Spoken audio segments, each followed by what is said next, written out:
Question 1 from the following information find out factory cost. क्या निकालना है? Factory cost. ये क्वेश्चन दिया हुआ है, इसका उपयोग करके हमें फैक्ट्री कॉस्ट फाइंड करना है।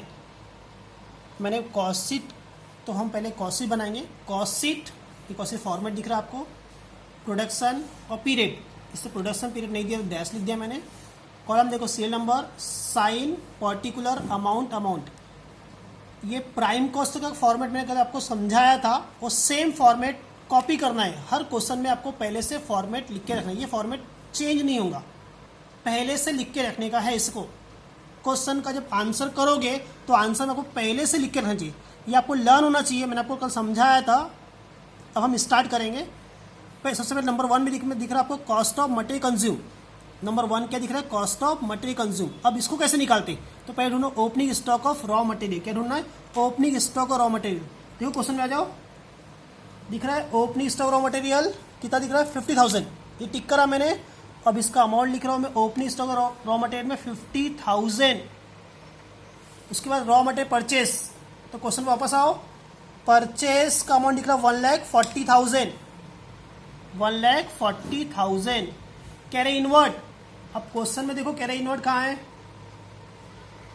कैरे इनवर्ट ये दिखा, carriage on raw material purchase, इसको बोलते carriage inward. Carriage on raw material purchase 1,000 rupees.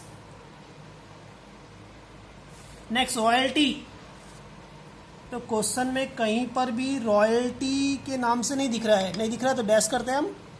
इन चारों को प्लस करते, 50,000 प्लस 140 और 1,000, 1,91,000, 1,91,000। इस सभी चारों का टोटल 1,91,000 आया। अब इसमें माइनस करना है परचेस रिटर्न। क्या माइनस करना है? Purchase return. दिख रहा है आपको परचेस रिटर्न 4,000। कितना? 4,000। इसका अमाउंट अंदर लिखेंगे 4,000। Closing stock of raw material, closing stock of raw material का अमाउंट, क्लोजिंग ये दिखा है, परचेस रिटर्न को बोलते हैं परचेस रिटर्न, तो लिख दिया हमने। Closing stock of raw material दिख रहा है 37,600। 37,600। Sale of scrap, sale of scrap नहीं है, डैश किए। इन तीनों परचेस का amount, closing stock raw material amount और सेल ऑफ स्क्रैप, इन तीनों को प्लस कर दे तो 41,600 आता है।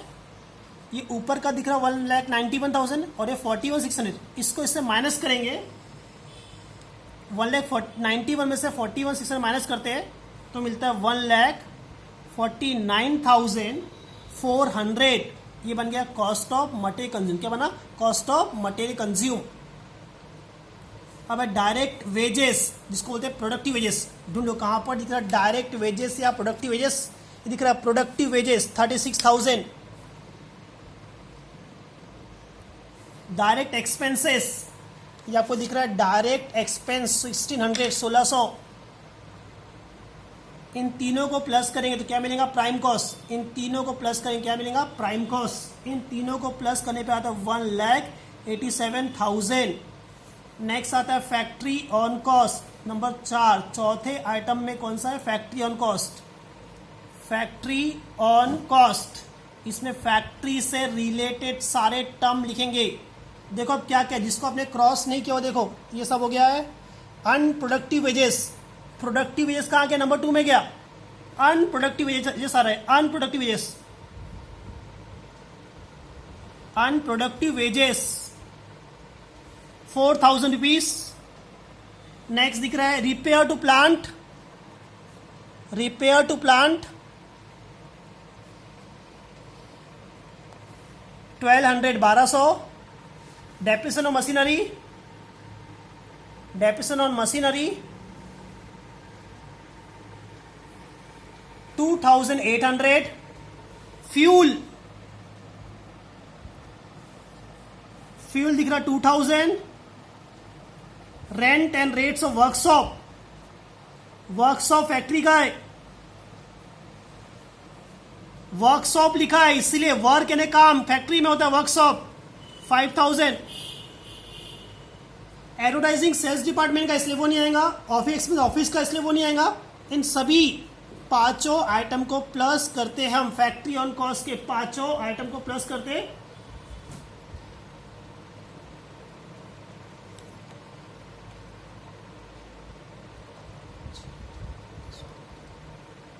15,000 कितना आया 15,000 15,000।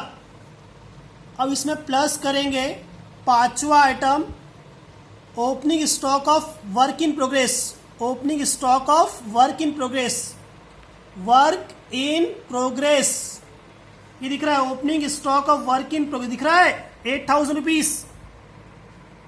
इसको प्लस किया तो 23,000 हो गया। माइनस करते closing stock of work in progress, क्या माइनस करते closing stock of work in progress कितना दिख रहा है 12,000।